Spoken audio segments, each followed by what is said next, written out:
All right. So once again, now we've got a few more people still joining. My name is Alexis. I'm the coordinator for the Tryon Creek Watershed Council based here in the Southwest Portland area.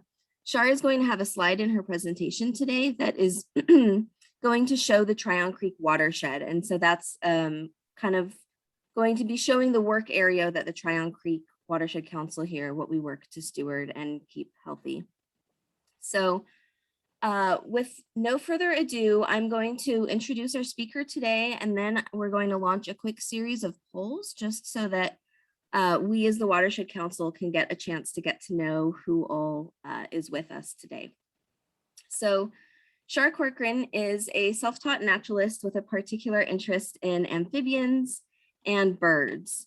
And with Chris Toms, she co-authored the field guide that's titled Amphibians of Oregon, Washington, and British Columbia. So both as a wildlife consultant and as a volunteer with the Northwest Ecological Research Institute, Char has conducted surveys and trained others in amphibian identification as well as survey techniques for more than 30 years. So we're really excited to welcome her here today. And before I turn it over to Char, just a couple quick Zoom tips. Most of you are muted already. I'm going to have Char's video pinned. So you should be able to still see her pretty large. In the upper right corner, you can change the view where you can choose to see fellow Zoom meeting participants versus just focusing in on Char. And I'm going to go ahead now and launch our Getting to Know the Audience poll.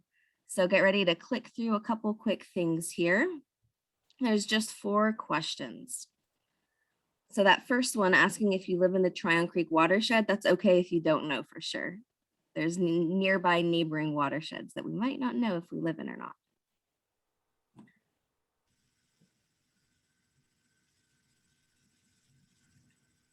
Is that poll showing up for people? Okay, cool. Now I'm starting to see those answers roll in. Great.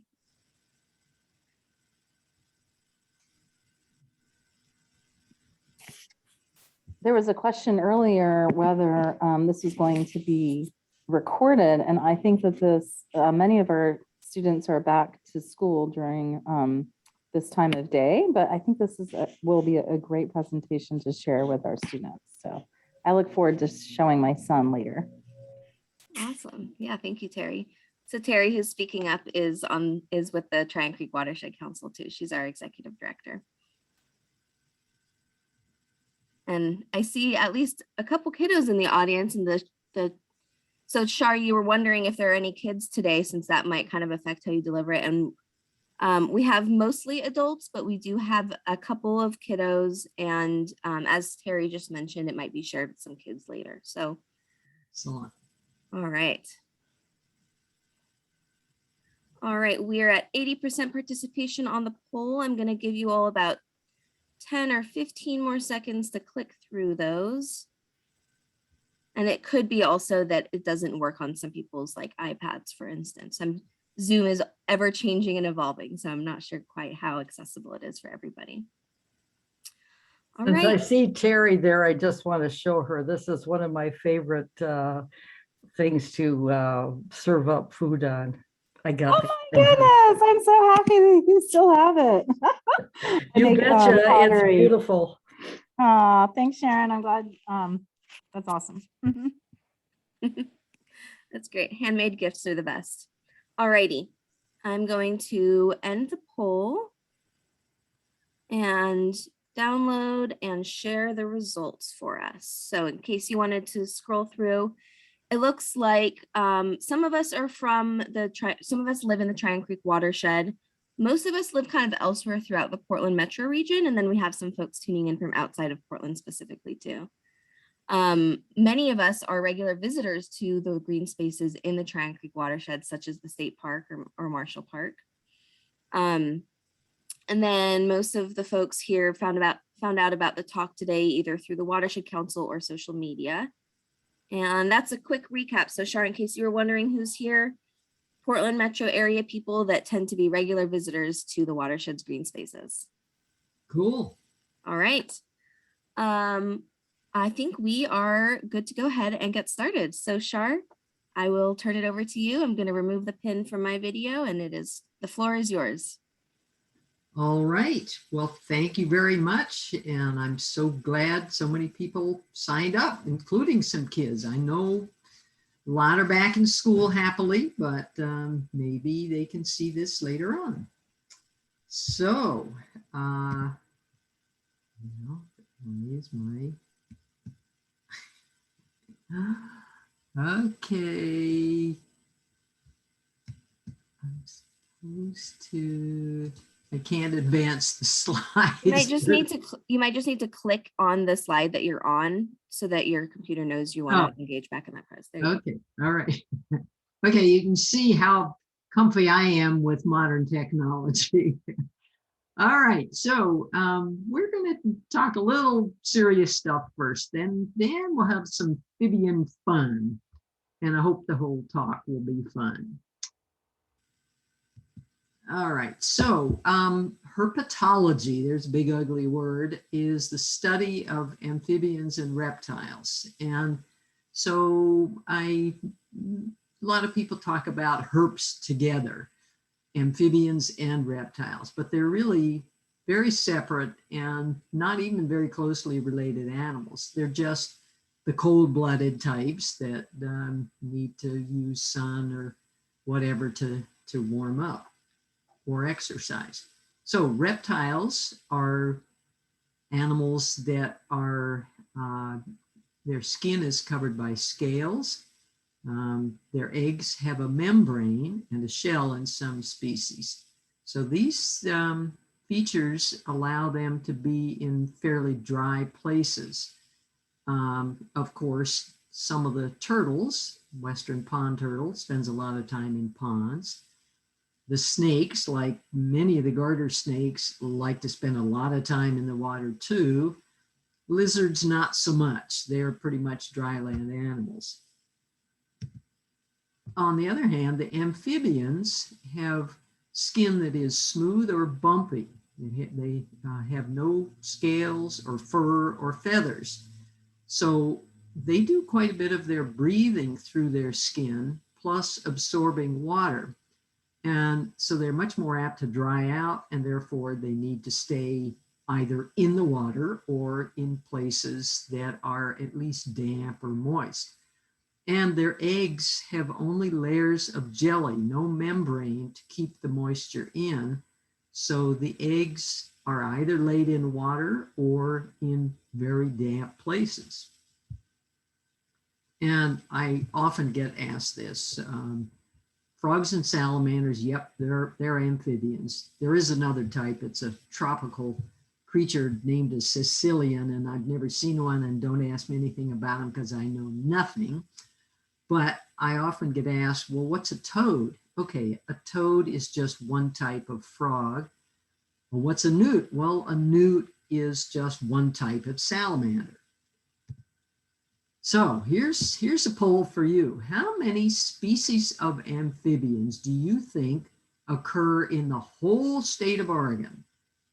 And I'll give you a couple minutes to think about that. We have Oregon slender salamanders. We have Oregon spotted frogs. We have Cascades frogs. There are a number of critters in the state, but not necessarily in Tryon Creek. That are very cool and that are characteristic of Oregon. So I'll give you a couple minutes there. Great, Char, because you're co-host, are you also able to see the results as they come on in? Yes, if cool. I look closely enough to read on my little tiny screen. All right, we've had about 65% of the folks weigh in on the poll. So yeah, and it's fine not to answer the questions. It doesn't, it's a guess in many cases. Yeah, no, there are, there's a correct answer, but I like to say there are no wrong answers when we don't know what the answer is in the first place. So don't worry if you're unsure. Right. All right, we'll give folks another 5 seconds here.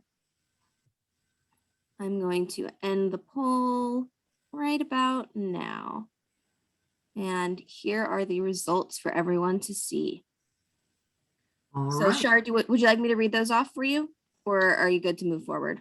I'm good to move forward. Just Great. know that most of you are correct. There are, last I counted, 32 species in the whole state of Oregon. They don't all occur in Tryon Creek watershed, but we'll talk about what does. All right, extend. So, click there, then do that. All right, it's convenient to talk about amphibians, not just by this family, these are related to these and those are related to those, but grouped by the habitats where they breed. And so some live and breed in forests and rocky areas. Some specialize in streams and rivers, and some specialize in ponds and wetlands.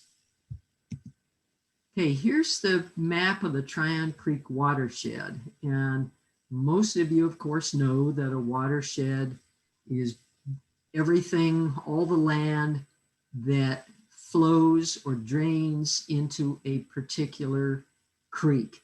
And Tryon Creek is the main blue wiggle through the middle, but the watershed comes all the way up almost to Gabriel Park, and then it all flows into Tryon Creek, which empties into the Willamette River just north of Lake Oswego.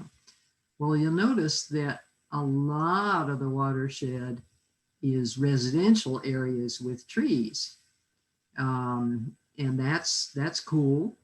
The natural areas are in the green, and of course the big block of green is Tryon Creek State Park, but the watershed is way bigger.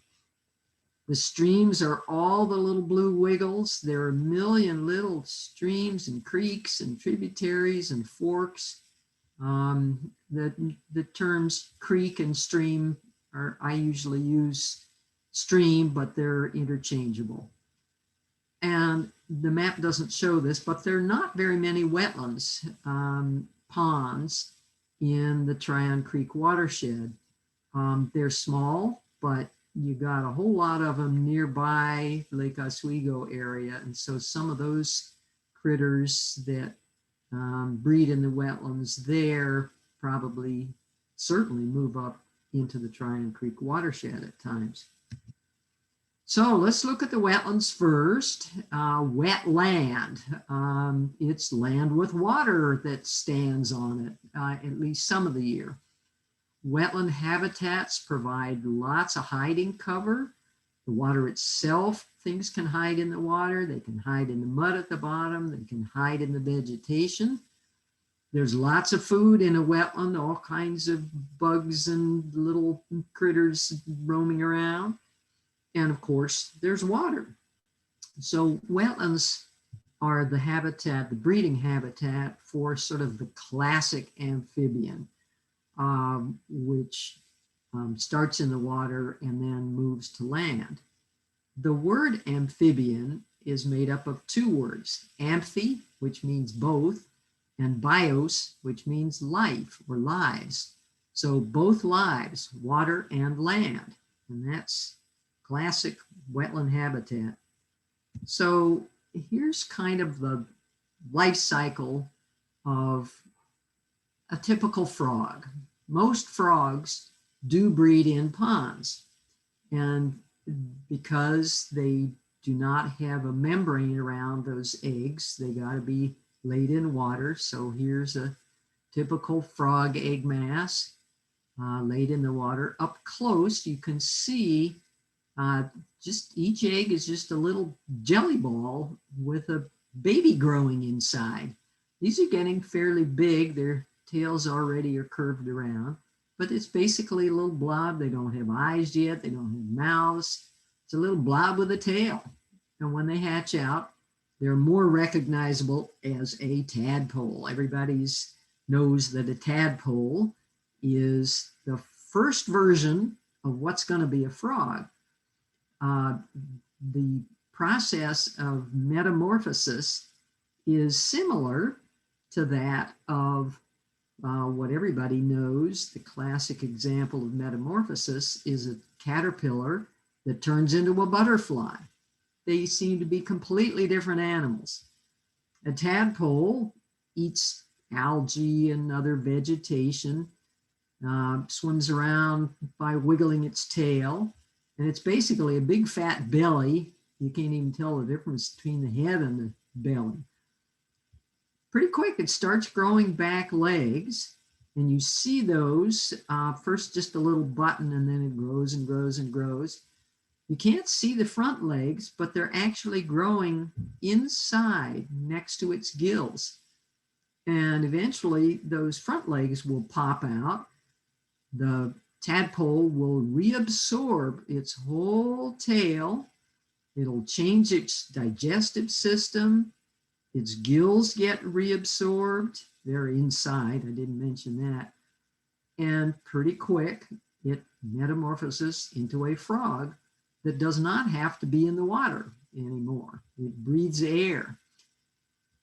So that's the classic life cycle. Some salamanders have a similar life cycle. Here are eggs of some of the salamanders, one type, in a big jelly ball again. They're different in that if you look closely at an egg as it's developing in that egg mass, salamander larva, that's a word for tadpole, you can call them salamander tadpoles, but we usually say larvae, they already have eyes. They're already very much more fully formed before they hatch out. And a little salamander larva has gills, beautiful big gills that grow bigger. Its front legs are kind of hidden, but they grow very quickly, and they really don't have back legs yet. But eventually back legs grow, hard to see it in this photo. Gills are these beautiful big feathery things that with which they absorb oxygen out of the water, just like a fish, but in the case of salamanders, the gills are outside of the body. Front legs growing, and after a while, many, but not all, will reabsorb the tail fin, reabsorb the gills, grow more in the way of legs. They'll keep the tail, and their skin thickens up, and when they leave the pond, they look like a salamander. And they don't have to be in water anymore. They can be out on land, but where it's damp. So our frogs that occur in the Tryon Creek watershed, everybody knows Pacific tree frog. Even if you've never seen one, which I doubt, you've heard them because these are the spring singers, right? Some of them may keep you awake at night if they have a pond right by your house. It's the male that has this amazing inflatable throat, and he sings and he's calling the females in, saying how cute he is and how wonderful the wetland is that he's found. But the key feature for identifying Pacific tree frogs, also called chorus frogs, is the little buttons, little expanded button on the end of each toe. And they actually are kind of like suction cups or suction discs. And these animals don't spend much time climbing trees, but they can climb trees, and they can climb up windows and up into your downspout to call and make a big lot of noise. And they're very colorful. Several different patterns or no pattern. They all have the big black stripe through the eye. The other frog that occurs in Tryon Creek watershed is the northern red-legged frog. And they really do have red legs, but it's the underside of the legs, so that if you just see a frog hanging around, sitting there waiting for a fly to come along, you might not see the red legs, so they often have a hint of red or red anywhere on the body. But notice that they don't have those buttons, suction cups on the end of their toes. they're a little too big to climb up trees anyway. They stay on the ground. They are super fast and they jump long distances, usually into the pond to hide from you. So northern red-legged frogs and Pacific tree frogs are our native frog species. There are also, unfortunately, probably American bullfrogs that occur, at least in some places in the watershed. That's an introduced species.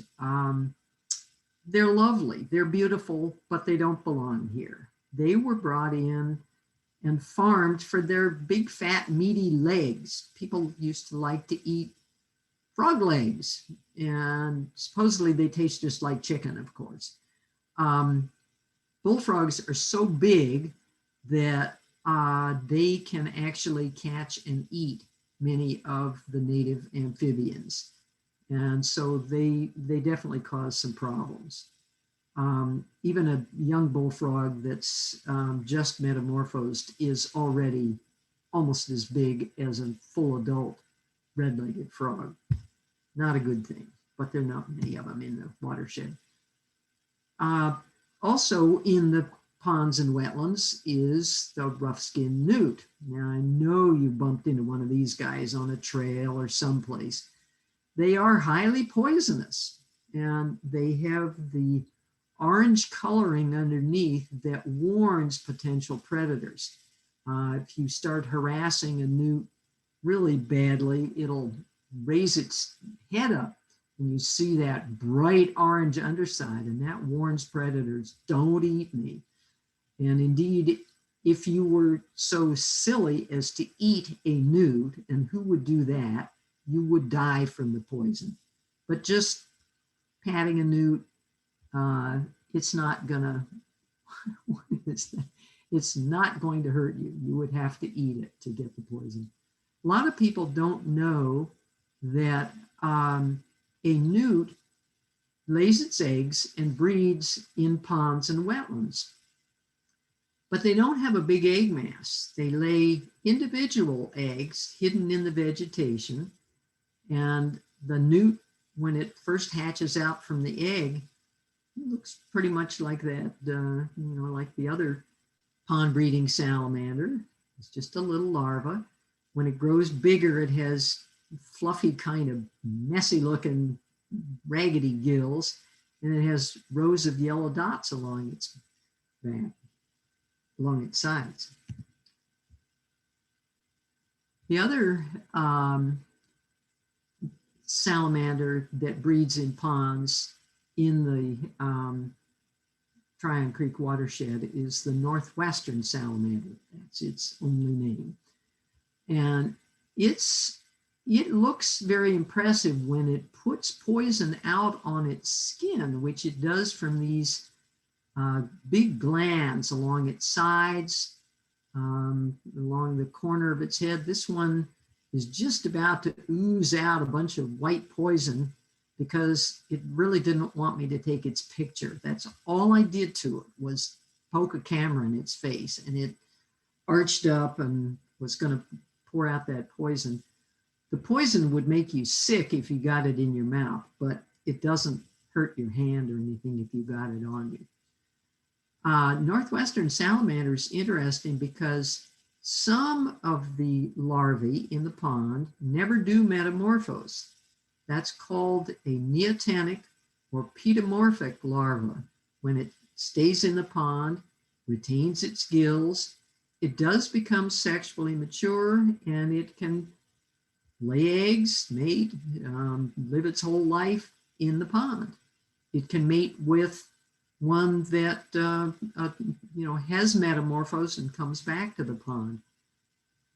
We'll talk more about that a little bit later too. So, questions I often get, well, where do amphibians go? Where do they live the rest of their lives? Well, some of them, obviously that neotenic larval adult salamander has to stay in a permanent pond or wetland. It can't go anywhere. but most do leave, and they go out in the forest. They go out to other types of habitats, and we'll talk more about that. What happens when the wetland dries up? Well, if the wetland totally dries up, if a pond gets drained and dries up, that salamander that was banking on living there its whole life, that one's in trouble. That one may be toast. But as a species, they've kind of hedged their bets, because some individuals are out in the forest, and when the rains come back and the wetland's full of water again, they're right there breeding. So they having the two lifestyles is a good, safe bet. What if the wetland gets too hot? Well, some of the animals that are still in there can go down in the mud where it's cooler, but a lot more will be out in the forest or streams, other areas that aren't as hot. And if the wetland or pond freezes, it's fine. Some animals will be out someplace else. Some will be down in the mud hibernating. There are a few kinds of salamanders that can freeze solid, and when spring comes, they thaw out and march out and carry on their lives. So a lot of these animals go to the forests, and there are lots of forested areas at Tryon Creek in the watershed. Forests provide protection from heat, from cold, from wind. The trees themselves provide shade. They hold moisture in, they slow the wind down. It's warmer when it's cold, it's cooler when it's hot. Forests are fantastic at providing hiding cover. There's lots of food available in the forest, and those trees do retain moisture. And more specifically, trees are really important when they're dead. In fact, a study has shown that a large tree provides more habitat for more species for longer after it dies than it did the whole time it was alive. So there are, of course, snags. Snag is just a dead tree. Well, they don't provide much for amphibians until they fall down. Then they become logs, and rotting logs are super important for a whole bunch of amphibians. And even if the tree just sort of collapses a bit at a time and makes a big pile of bark and rotting wood, that's super amphibian habitat too.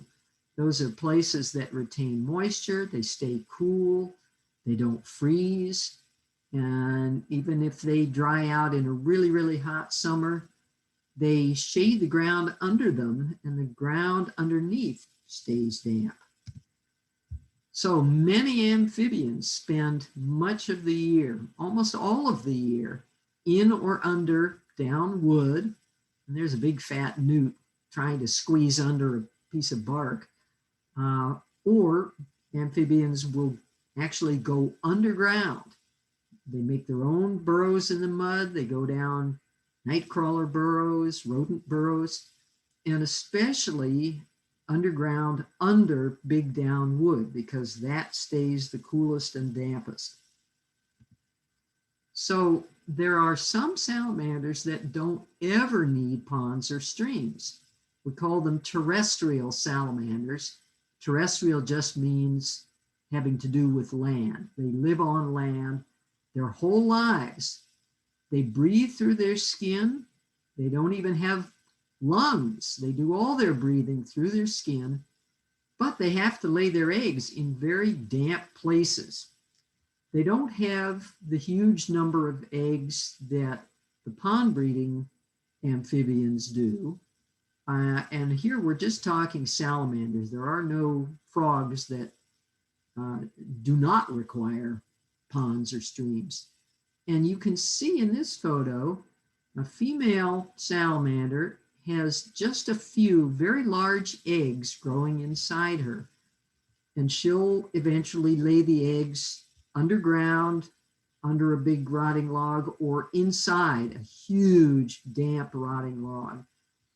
And there is a larval stage to these salamanders, but it occurs in very small and speeded up form inside the eggs. So when they hatch, they don't have gills anymore. They're just like little teensy beansy adults. So here's some of those babies. Oh, I forgot completely to show you. Oh, well, I'll do it right now. When you see a ruler, and let's see, I don't know whether you can see that at all. This ruler is not inches, it's centimeters. And about 2.5 centimeters is 1 inch. So these little babies are not much more than 1 inch long. And they've just come up out of the nest where the mother laid the eggs, and she protects them for a while. Ensatina is one of the common species of salamanders that occurs in Tryon Creek. They're not in the creek, they're not in the wetlands, they're in that forest. And they may be in your wood pile also, or in various places in your backyard. They're quite a husky salamander, but big long tail. You can see orange at the base of the legs. They have the most incredible eyes of anybody. I mean, how could you not fall in love with an Ensatina with jewels in its eyes? Just sparkly eyelids. They're just amazing. The other kind of salamander that occurs in the forests in Tryon Creek is the western redback salamander. And they have red backs or brown backs or orange backs or yellow backs or just dark backs. But they're longer and thinner, more kind of worm-like than the Ensatina. And these guys love rotting wood, down logs, in under wet rotting wood, leaves and stuff. You may see those walking across a trail on a dark, rainy day, but usually they're pretty well hidden. A couple other salamander species might be in the Tryon Creek watershed. I don't know this. I've not done enough surveys myself. Clouded salamander is one. It's a one that can actually climb trees to some extent, and they jump more like a lizard, but they're in big downwood. And dun salamander, I would bet that there are dun salamanders. They're usually along the streams.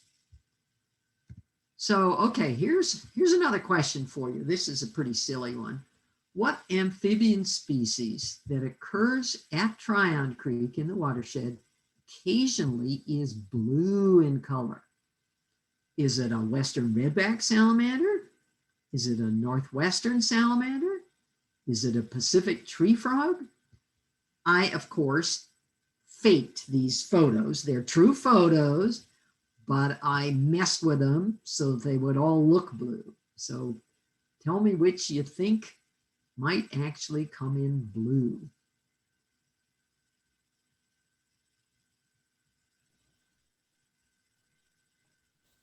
This is great, Char. Can you see the results rolling in as well? Pardon me? I think you might be able to see the results as they're coming on in. There's a clear most popular choice. I'm going to give people about 10 more seconds to decide. Okay.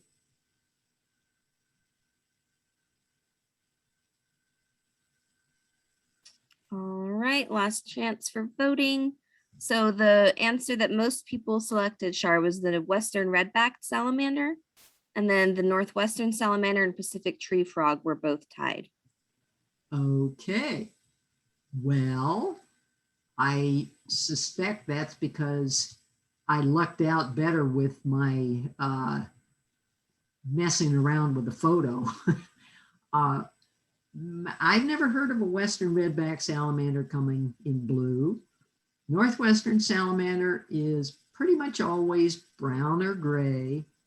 Pacific tree frog comes in almost any color you can name, and I actually have seen one that was almost that turquoise blue. Isn't that amazing? It's not very common. Typically they're green or whatever, tan, gold. Anyway, cool. All right. All right. Then there we go.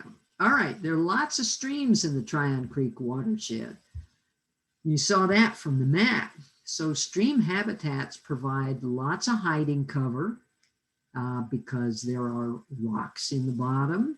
There are logs that fall into the creek.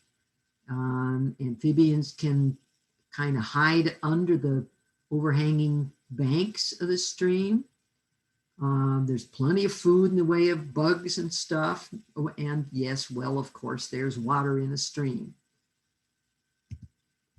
Watch out, we got giants coming. So creeks or streams that have rocky bottom, forest around them, and clean, cool water are really good for more than just fishes. You think of a nice stream as being good fish habitat. Well, sometimes you look down into a pool in the stream and you see something that might look like a fish at first, and then you say, wait a minute, that's got legs. Well, it's a salamander. It's a particular salamander that used to be called Pacific giant salamander. Now, for some reason, people want to call it a coastal giant salamander, and I get mixed up all the time. Either name works fine. These guys are amazing, and they are a true indicator of really, really good habitat. Specifically clear streams without too much silt in them, without too much mud, rocks at the bottom, and forests around the stream that shade the stream, provide lots of big down logs.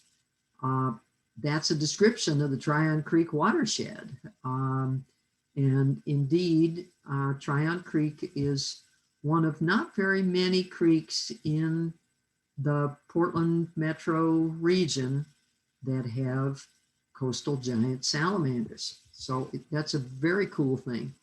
They are amazing animals.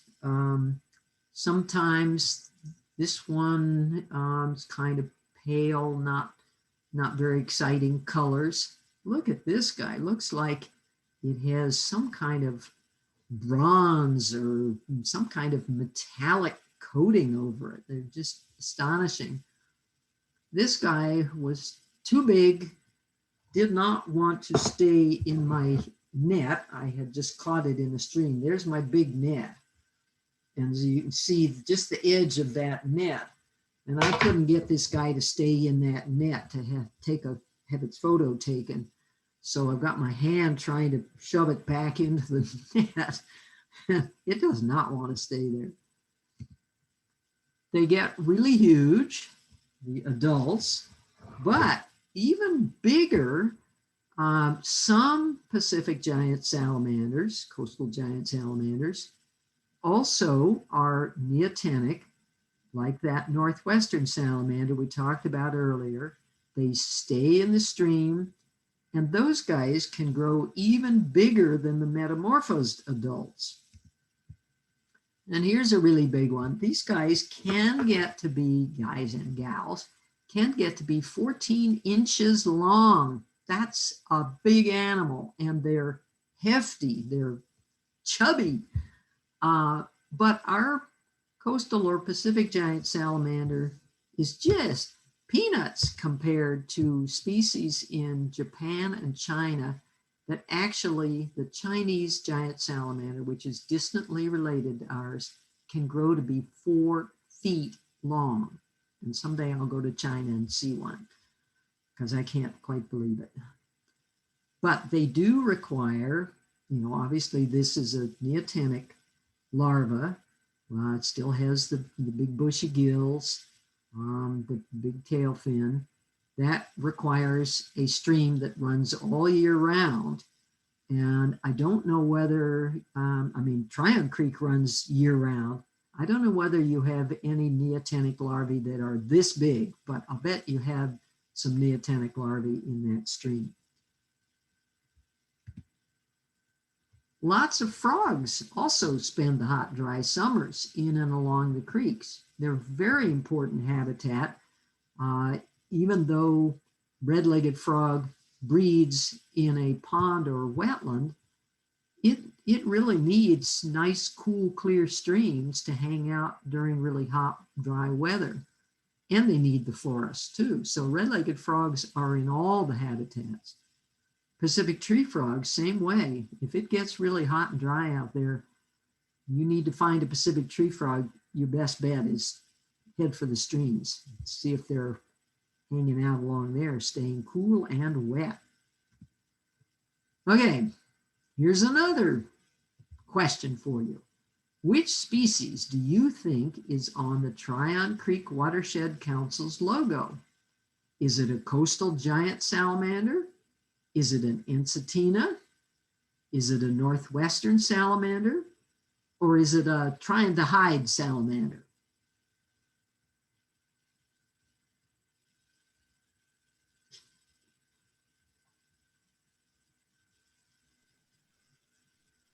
This is fun to watch this one come rolling in. Yeah.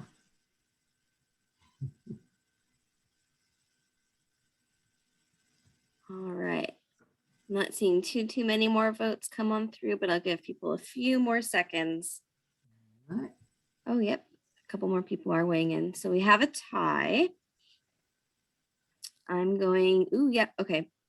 I'm going to wait. I'll give it maybe 15 seconds to give folks a chance to weigh in.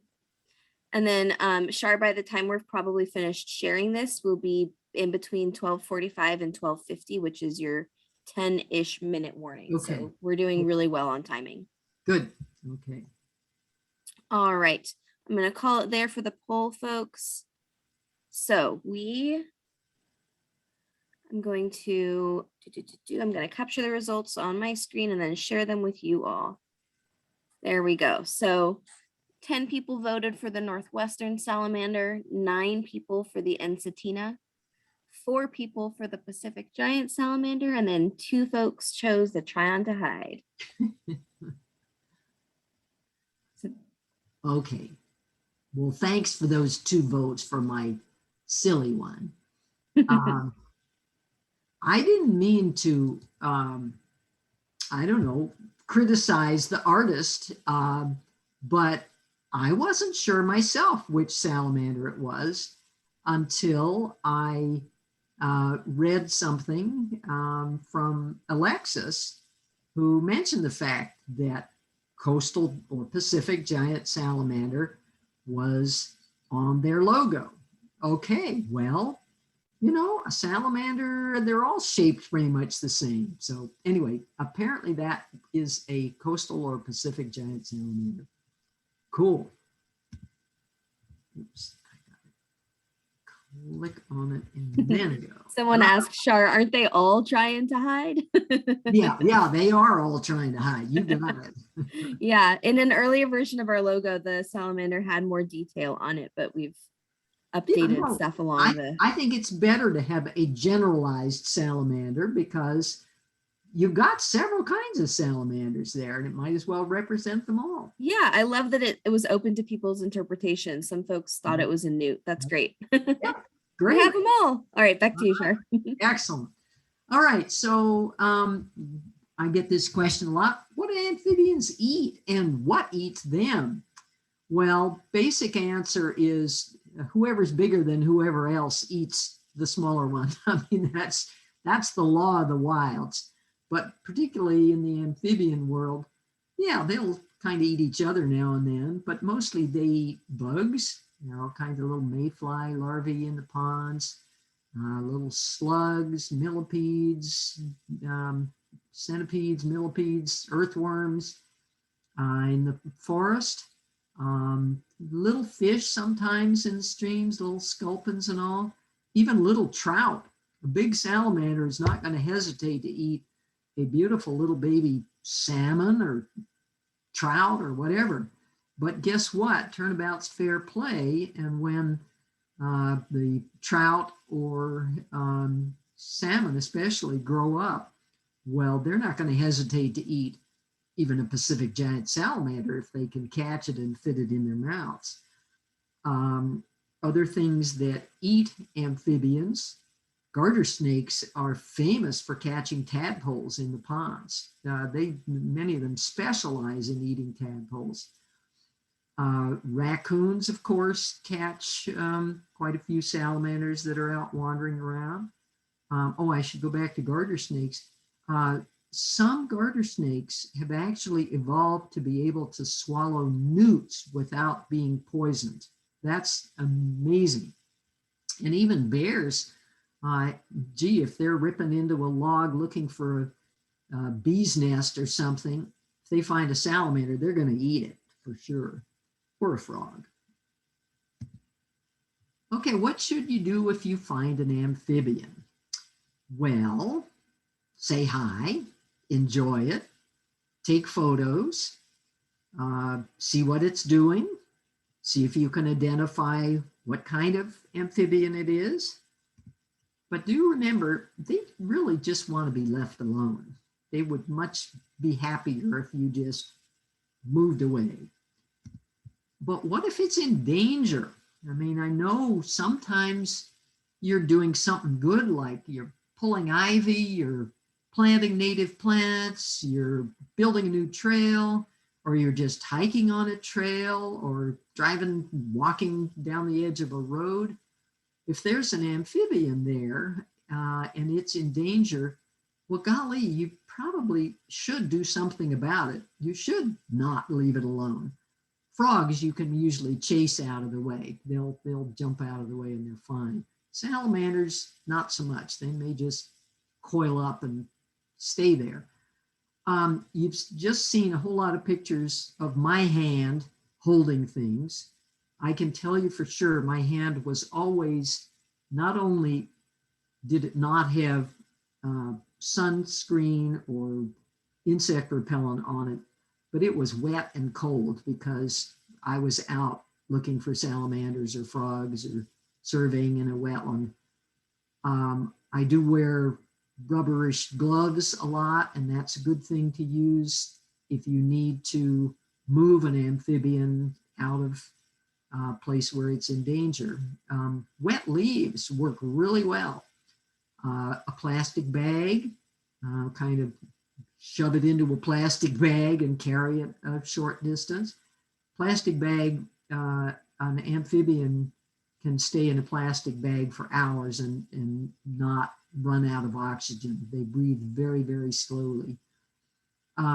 Best to scoop up the whole animal, the whole salamander, and move it out of the way. Don't try and hold it by its tail. This is the one time I'm going to say no, I hope, during this talk, because many salamanders will break off their tail. That is their way of escaping from a predator. Because if they're trying to run away, the predator often will only be able to grab the hind end of it, which is the tail. It'll break it off. The salamander does not bleed to death. It heals over amazingly quickly, and it can grow a new tail. But it takes a lot of time and energy to grow a whole new tail. That's its fat reserve. So you don't want to break it off. It's also really, really unsettling because the tail will keep on wiggling. That's to attract the predator to eat the tail and let the salamander escape. So scoop up the whole animal on a wet leaf, gloves, plastic bag. See which direction the salamander was heading and help it on its way. Don't put it back where it just came from, or it might cross the road again. And carry it to a place where you can release it, where it's safe, preferably where it can immediately go under a nice piece of chunk of moss or a mossy piece of bark, down wood, under log, something like that. All right, what are some of the things we can do to help amphibians? And we can talk more about this in the questions if I run out of time, but you see these nice signs that say no dumping on the drains in the gutters along the streets. Well, that could just as well have a frog or a salamander as a fish, because dumping chemicals is a really poor idea. Car washing. Take your car to a car wash place that recycles the water, that doesn't use potassium-based soaps. Some of them will actually, they will send that used water, once it's been reused a couple times, to a sewage treatment plant. That's the safest way to wash your car. Pet poop, well, yes, that is not good when it gets into the streams. Best idea is, if you've got a pet, yes, dispose of the poop in little plastic bags, but the very best is actually to have a place where you can dig a hole and compost the pet poop on your property. And there are services that come around with a truck and they will take pet poop and compost it themselves. That's a really cool idea. Other thing that everybody can do is provide just a little bit of habitat, or a lot. Replace weeds, like all that ivy, with native plants. That provides much better habitat in the long run. Minimize lawns and lawn care. I've turned this this is part of my backyard. This all used to be grass, and I took it all out, and I've got all kinds of native plants there. Leave some leaves. That's a really important thing for a lot of animals besides amphibians. You don't have to have your whole lawn covered with leaves, but rake the leaves off under the bushes, under the trees. That provides really good habitat and is really good for the trees and bushes too. Rain is the best water for plants and ponds. This is also my backyard. I've still got a little bit of lawn left. That's part of my vegetable garden. This is all logs. I've put in a couple little ponds, and the frogs love them, salamanders too. And you can get a little gizmo that you put into your downspouts and divert some of that good rainwater into tanks, directly into your ponds, whatever. This little tree frog just loved that, and I couldn't resist taking its photo. So those are some things that you can do, and we can talk more when in the questions. So that's all I've got, and you are welcome to send questions to me at info@NWERI, Northwest Ecological Research Institute.org. So ask away, and I hope you enjoyed the presentation. And there's a Awesome. bye-bye. Thank you so much, Char. I've got nearly 10 questions that have come through during your presentation, as well as kind of a list of some that came through as Good. people were RSVPing. Do you want me to go ahead and end your screen share for you? Sure. Okay. Dun, dun, dun, dun. Well, I know how to do that. Hang on, I'm multitasking. What I did want to say, I'll do that in a moment. Since it's getting really close to 1 o'clock for folks that do need to head out, I wanted to thank you again so much for coming, and acknowledge that this talk is funded through the City of Portland's Community Watershed Stewardship Program. And so we're really just grateful that we were able to put this together. If you want to get out in the Tryon Creek watershed and help improve habitat for amphibians, it just so happens that this Saturday, so the 20th, that's coming right on up, is No Ivy Day. And so actually throughout the whole Portland metro area, there are lots of different work parties to choose from with Portland Parks and Recreation. And we will be working at Marshall Park, which is the second largest natural area in the watershed. So if you would like to join us, I'll include that link in follow-up. But now we can go ahead and I'm still, if I weren't multitasking, I would know how to end your screen share, Char. Okay, okay, stop share. There we go. Look at that. Okay. We did it. All right, we're back. So I'm going to go ahead and read through the questions that have been coming through. Like I said, we have like at least 10, really 20 if I go further down the list. And all right, so one of the first questions that came through was, how big are red-legged frogs? Maybe compared to Pacific tree frogs and maybe bullfrogs too. Good. Yeah, I ran over on my time, but I didn't say everything I should have said. Okay, a young red-legged frog is one that's just metamorphosed, is about as big as a male tree frog. So a tree frog, the biggest female might be 2 inches long. A big adult female, and the females are bigger, red-legged frog is more on the order of 4 inches long. So about twice as big. Cool, thank you. Let's see, someone asked if,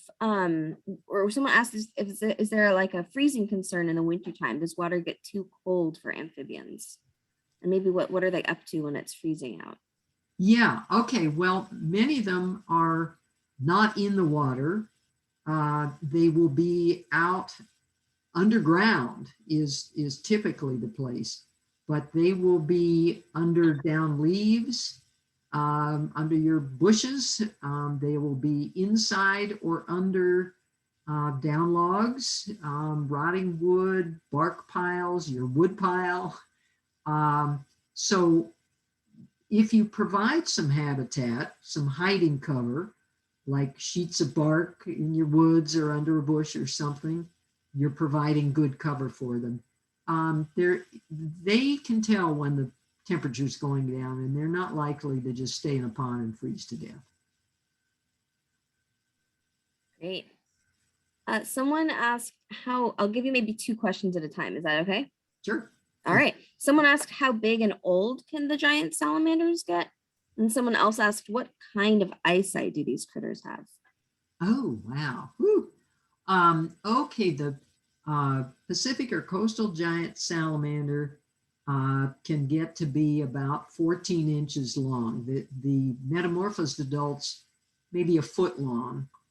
What was the other part of that question? And then the eyesight. Age. Oh, age, thank you. Oh boy, let's see. I think I've read that they can get to be 10 to 15 years old. Most amphibians don't live very long. Tree frog only lives maybe 3 years. But it takes a long time for those giant salamanders to grow that big. They're going to be around for a while. That's so cool. Eyesight. Well, I don't know much about amphibians' eyesight. Certainly, they're very, very good at seeing something moving. A giant salamander can sit still and notice a slug or a snail moving and catch it and eat it. And that takes some eyesight that is really good at seeing black and white, which is better at observing something moving. And they must have some kind of color vision, or they probably wouldn't have colorful bodies. But that's a subject I really don't know much about. That's a cool question. That is a cool question. I love moments when we don't know the answers to things. I do too. Yeah, as you and I both, right? As like You're okay educators with and that. communicators, totally. Someone asked, besides restoring riparian or wetland habitats and making sure to incorporate downed wood, What else can we do as restoration practitioners to help mitigate the effects of climate change on amphibian species? So this is more for like the professionals in the audience. Right. Growing conifer trees is probably the single best thing that can happen. Wetland, yeah, everybody knows to build a pond. That's cool. Protect the edges of streams, reconfigure streams that have been channelized to have more meanders and therefore more habitat, good rocks in them. Right now, my street is all torn up because a little tiny culvert that shot the stream through under the road is being replaced by a gigantic culvert that will have rocks in the bottom. Now they're thinking more for fish passage, but I'm of course thinking of salamanders going through there. And so that's passage under or over human-made obstacles is a really important thing. And even highway underpasses or highway overpasses are being built in some cases specifically for amphibians. And that's just awesome because roads are a serious hazard for amphibians. I love that. Yeah, one of the things that I hear is that when work is done to improve habitat for salmon, it benefits the whole ecosystem. So that's really neat. Someone asked, would you encourage beavers? I have an answer. Would I what? Encourage the presence of beavers as far as helping amphibians. And I thank you. I should have mentioned this, that beaver ponds are probably the best kind of ponds possible because they are not only streams but ponds also, and they help distribute water out into the forest, keep things cooler, damper in the whole ecosystem. And yeah, red-legged frogs, tree frogs, northwestern salamanders, they all use beaver ponds for breeding in the quiet water edges, use the dampness and the cool. For sure, beavers are awesome. There's also a really neat study that came out showing that beavers can actually sort of act as nature's firefighters, and that when they establish floodplain areas, it actually acts as a natural fire break. It was this really cool. Yeah, I read that too. That's fascinating. Someone asked, are all adult amphibians carnivores? Yes, I think that's an absolute hard and fast rule. They are all predators, and only the larval stages, the tadpoles, the larval stages of frogs are vegetarians. All right, cool. Someone asked how are people trying to get rid of bullfrogs, right? Since they're non-native invasive. Yeah, that's a good question. That is a good question and a really hard one to answer. I actually have trouble having bullfrogs get into my pond that I set up for red-legged frogs and tree frogs, and I'm not always successful. I have gone out into big wetlands that had western pond turtles. I've gone out in a canoe with a great big net and scooped up bullfrog egg masses and slithered the whole sloppy mess into the canoe, rode, paddled back to shore and dumped the eggs out on land so they would, it's really, really hard. Small ponds and wetlands, yes, you can sort of do some fencing and all to get rid of them, but I think bullfrogs, unfortunately, are here to stay. That doesn't mean we have to just give up and let them take over everything. There are ways to catch them. If you catch the tadpoles or the adults, it's hard to catch the adults. They're pretty wary. done, I hate killing anything, but I've put them in a plastic bag in the freezer. And I understand that, I think that's a fairly humane way to kill something. Oregon Department of Fish and Wildlife says, no, don't do that, but they don't tell me what to do. So I try to not have to kill them. I try and provide habitat that's better for other species, and shading the ponds, shading wetlands, growing more trees. That keeps conditions cooler and better for red-legged frogs, which like it cool, and tree frogs don't care and can go anywhere. Bullfrogs like it hot, and so keeping the water cool is the best way to prevent their taking over everywhere. Gotcha. Yeah, that's a very unfortunate thing to have to talk about. Yeah, definitely. I've heard the similar recommendations as far as the egg masses and stuff. So if anyone, yeah, I would encourage folks to follow up with either Char or I have a specific like pond recommendations for bullfrogs and how to tell apart the egg masses and stuff like that. So we definitely want to make sure we're targeting the right egg masses, but that's what I've heard as well. They occur at different times of year is the key thing. Red-legged frogs lay their egg masses in late winter, early spring. Bullfrogs not until basically the middle of summer. So that's the best way to tell them apart. Cool.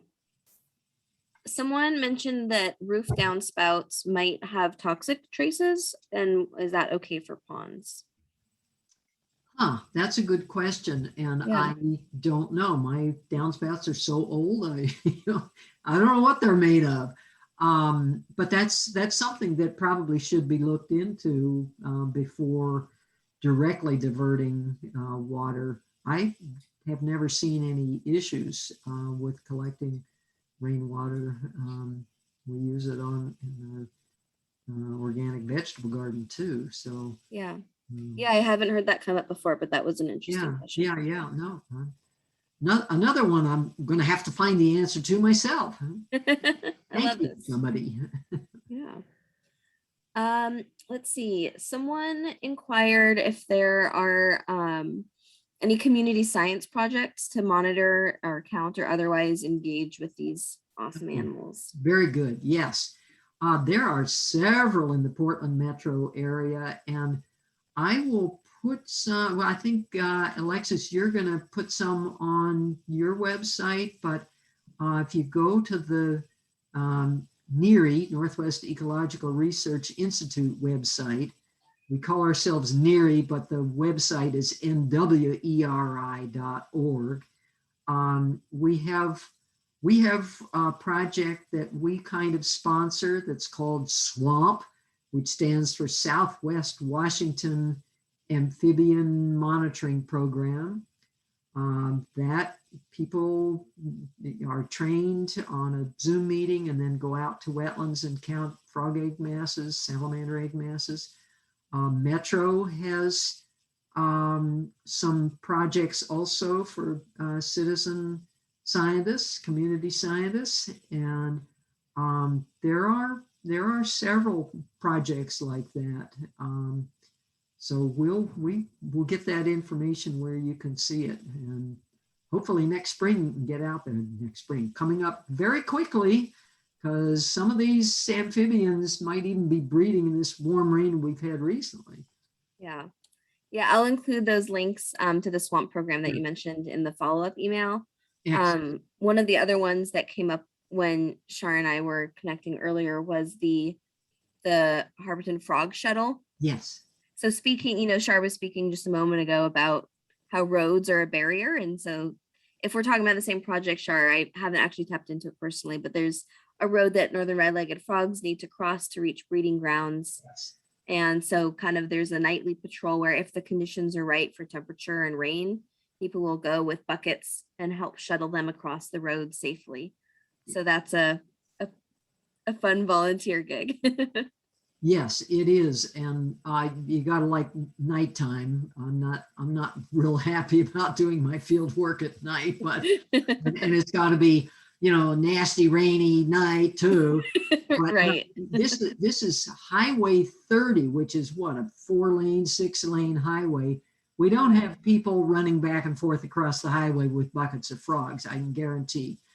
The people are very safely positioned on the uphill side of Highway 30, that's the west side. The frogs come down Harborton Way and come out of Forest Park, and many of them seem to cross right there, and they are heading for the wetlands along the Willamette River down Burlington Bottoms, areas like that. Mhm. There's a study that our organization is hoping to sponsor that might eventually lead to positioning an underpass under Highway 30 that the frogs can use all by themselves.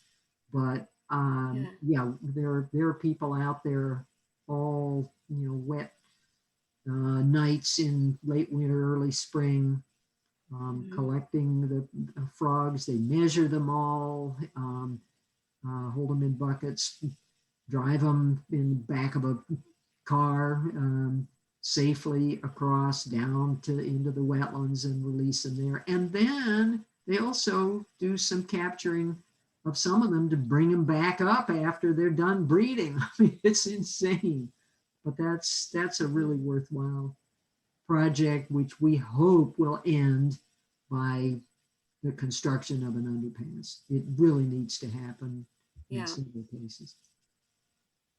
Thank you. Mhm. Let's see.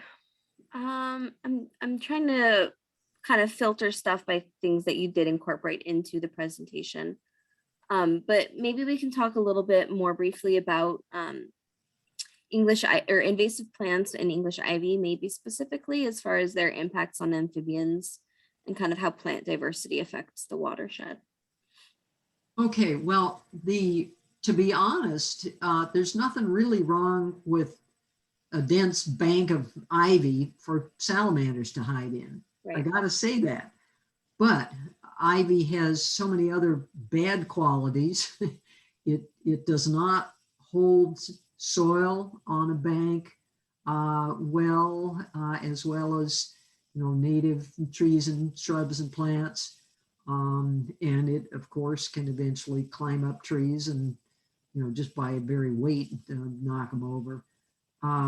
So the ivy itself is for amphibians is not so much the issue as the fact that it becomes a monoculture and prevents the growth of young trees in some cases. You get a real solid mat of ivy, and there's not much in the way of plants that are going to grow up through it. So the issue often is, as Alexis, as you've told me, you've got your volunteers out there pulling up ivy where you find salamanders, and it's like, ooh, ouch! We got to rescue these guys. So just know that you move them to a safe place. You plant something native there, and it might take a couple of years, but it's going to end up being better habitat because it will be more diverse. Therefore, the more diverse the habitat, the more diverse the bugs and slugs and food items, the more long-lasting the protection, the hiding places and all will be. Yeah, definitely. Same thing applies for any birders here, right? Having native plants helps to support those native insects, which helps to bring birds into you. Yeah, hey, Greg, I see your hand is up. Thanks. I just wanted to ask on chorus frog, tree frog, what's the adaptive significance of what we call the dry land croak? It sounds like they got throat cancer or something, and it's just so different from the real call. That's a cool question. That there's discussion among real herpetologists about that too. and I'm not a real herpetologist, I'm just a naturalist. I don't have any background in herpetology, but and you're not very kind in describing that call. To me, it's just the sound of maybe it's going to rain soon. As far as anybody can tell, and I'm from my experience, I'm led to believe that when tree frogs or chorus frogs give that call, they're actually adults trying to sort of spread themselves out and maybe protect their own territories during the non-breeding season. And that may be because they've got a great source of bugs and slugs and they don't want any other frogs snatching their food. And the reason I say it's maybe territorial like that is that I can't tell you how many times I have been out in my own woods or any woods, and you suddenly hear one of those tree frogs making that little croaking sound. And you say, well, so why is that? Well, it wouldn't be advertising that it's there, doesn't want me to catch it. It isn't when I'm making a whole lot of noise, but it's when my feet are shuffling through leaves or brush or whatever. And I think frogs hear that something is approaching. They think, well, maybe it's another frog. I mean, they wouldn't be scaring an elk away. I can't think of any other reason. Yeah. That sound is very different from the chorus, the singing that they make. It's somewhat the same sound, but it's lower pitched, and each little sound is Thank you very much. Food for thought. And yeah, it's got to be intraspecies, I think. Yeah. Thanks. Cool. All right. I'm keeping an eye on chat if people have more questions coming through. A couple of others that I've set aside. Char, someone asked if Oxbow or along the Sandy River is a good place to find amphibians. And what I might actually also request that you tie into that is the discussion around photography. Yes. That we had. Yeah. Good. Okay. Yeah. Oxbow has lots of cool amphibians there.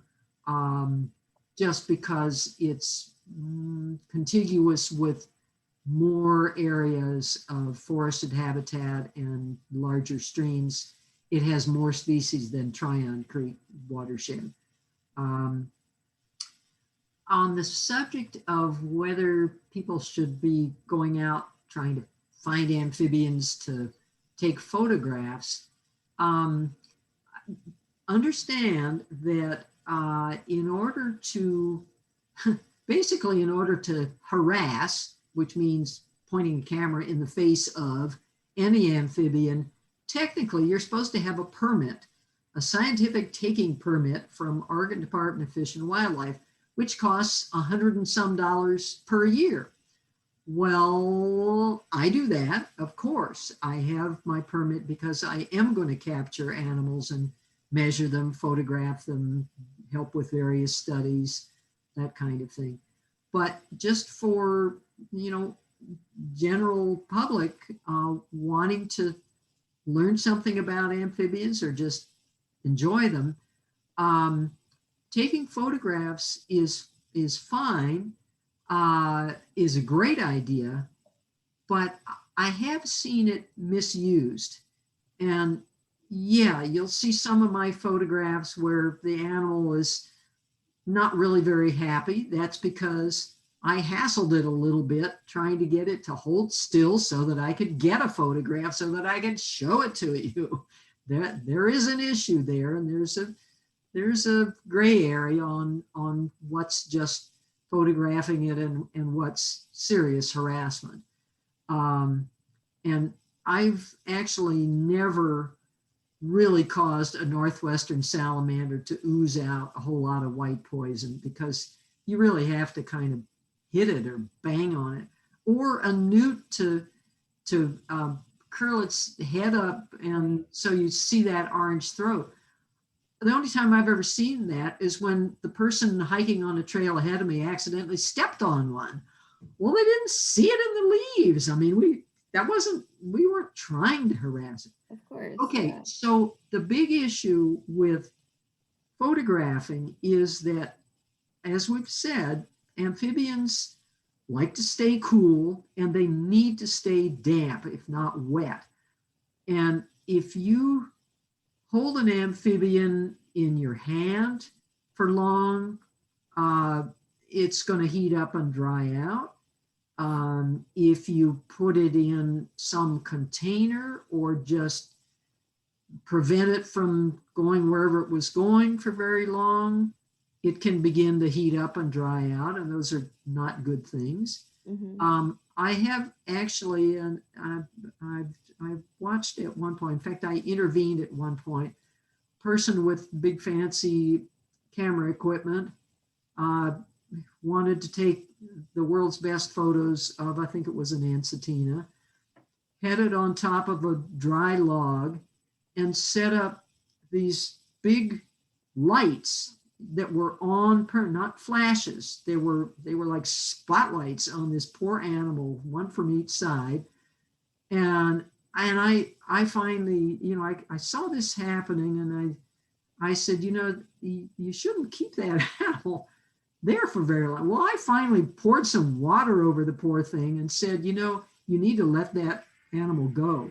This is not good. This could eventually kill that animal. But just taking a photo, just be respectful of what it needs. You'll know when it's getting a little upset at being pushed a little bit, but I don't think that's a bad thing. That answer that enough? Yeah, thank you. Good. And have fun photographing them. It is fun. Yeah. Okay. Why do we say Ensatina and not Ensatina salamander? Well, that's a good question. Because that's its whole name. It's just Ensatina. There's an Oregon Ensatina is one subspecies, but that's the name somebody gave it years ago. Its scientific name is Ensatina escholtzii or something terrible to pronounce. But nobody ever came up with another name. And northwestern salamander, well, it's a salamander that lives in the northwestern part of the United States. Yeah. Ensatina is just Ensatina. And by the way, that name Ensatina actually comes from, I forget whether it was Greek or Latin words. It actually means the small sword bearer. And this is from the old style biologists, herpetologists, clearly did a lot of hassling amphibians, because I have never, ever, ever seen an Ensatina brandish its tail like a sword, which supposedly is why it got that name. Interesting. Huh? I'm surprised it didn't drop its tail after that much hassling. Yeah, wow. Anyway, good question. I've never been asked that before. It's just Ensatina. I think that kind of covers it. Okay, we have to end on the classic one that you knew is coming. What is your favorite local amphibian and why? Oh, golly. Okay. Favorite one in the Tryon Creek watershed or in the region? Can we say both and let you choose two favorites? Okay. Philip says yes. Okay. In the Tryon Creek watershed, I guess, well, you know what? I'm going to answer it three ways. First is, my favorite amphibian is whatever I'm looking at this very moment. I can't help it. I love them all. Okay, in Tryon Creek watershed, I guess it would have to be the coastal or Pacific giant salamander. They're just so big and cool.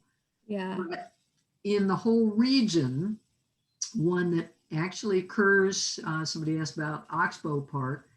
And I did show one picture of it. I think my very favorite amphibian is the Oregon slender salamander, which is a tiny little guy. But they're so beautiful. And it was one of the first ones I sort of discovered for myself. I'd never read about it before. And I picked it up on my soaking wet glove because I was doing something else. And I had a hand lens and I looked at it through the hand lens. And I swear that little salamander turned around and looked at me through the hand lens and I fell in love. So there you go. I love that. That's so sweet. Char, thank you so much. Thank you all. I think we're gonna wrap up with questions. So I'll be sending up a follow-up email. I'm gonna try to get this uploaded to YouTube today, and so that we'll be able to send out the recording as well as some of the links we mentioned. Good. I'll give another quick little shout out for joining us at No Ivy Day this weekend or somewhere else near you. I saw someone in the chat is volunteering in Southeast as well. And yeah, we'll let you know about those community science opportunities. And thanks again to the City of Portland, the Bureau of Environmental Services Community Watershed Stewardship Program. And big thank you to Char. This has been so great. Thank Getting- you Thank you so all. much, You're getting Char. a round of Good. applause. Good Oh yes, fun. people come off of mute, everybody. Feel free to come off and say thank you so much. Thank you. Well, thank you all. Thank you, Love your Char, that was survey. great. It was awesome. Good job. Okay. Thank you. Oh, thank So, you. so much fun. Good. Yes. Have a wonderful day, guys. Thanks so much. Thanks, Philip. Thanks, everybody. Hooray. I'm going to stop the recording.